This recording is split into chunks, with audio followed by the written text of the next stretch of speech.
Hey guys, చాలామంది part 2 video post చేయమని అడిగారు. సో అందుకే పార్ట్ 2 వీడియో పోస్ట్ చేస్తున్నాను. ఎవరైనా పార్ట్ 1 వీడియో చూడకపోతే వెళ్ళి నా ఛానల్లో చూడండి.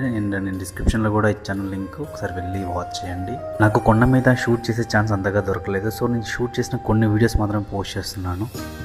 అసలు కొండ మీద ఏం జరిగిందో నేను మీకు చెప్తాను. ఫస్ట్ మాకైతే అలిపిరి టికెట్లు దొరకలేదు, అందుకే మేము ఫ్రీ దర్శనానికి వెళ్దామని డిసైడ్ అయ్యాము. ఫస్ట్ మేము రూమ్ కోసం సెర్చ్ చేసాము. ఫైనల్లీ ఒక రూమ్ అయితే దొరికింది. రూమ్ దొరికిన తర్వాత నేను హెడ్ షేవ్ చేయించుకున్నాను, అదే గుండు చేయించుకున్నాను. నేను మొక్కున్నా కాబట్టి గుండు చేయించుకున్నాను. తర్వాత రూమ్కి వెళ్ళి కాసేపు రెస్ట్ తీసుకొని రెడీ అయ్యి తిరుమల దర్శనానికి స్టార్ట్ అయ్యాము, అదే ఫ్రీ లైన్ దర్శనంలో. సో అలా క్యూలో వెళ్ళిన తర్వాత కంపార్ట్మెంట్స్లో ఉంచారు. మాది 16 కంపార్ట్మెంట్ నెంబర్. తర్వాత 4 అవర్స్ మాకు దర్శనం జరిగింది.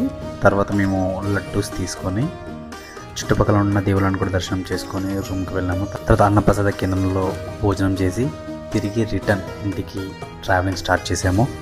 నాకైతే ఇలా వెళ్ళి అలా వచ్చేసామా అన్నట్టు అనిపించింది. చాలా అంటే చాలా బాగుంది ఆ ఎక్స్పీరియన్స్. ఇంకొకసారి వెళ్ళాలని ఉంది. మీరు మీ లైఫ్ టైంలో ఎన్నిసార్లు తిరుమల దర్శనం చేసుకున్నారో కింద కామెంట్ చేయండి. అండ్ ఈ వీడియో మీకు నచ్చినట్టయితే లైక్, కామెంట్, షేర్, సబ్స్క్రైబ్ కూడా చేయండి. Thank you so much for watching this video. చలో బాయ్ గాయ్స్.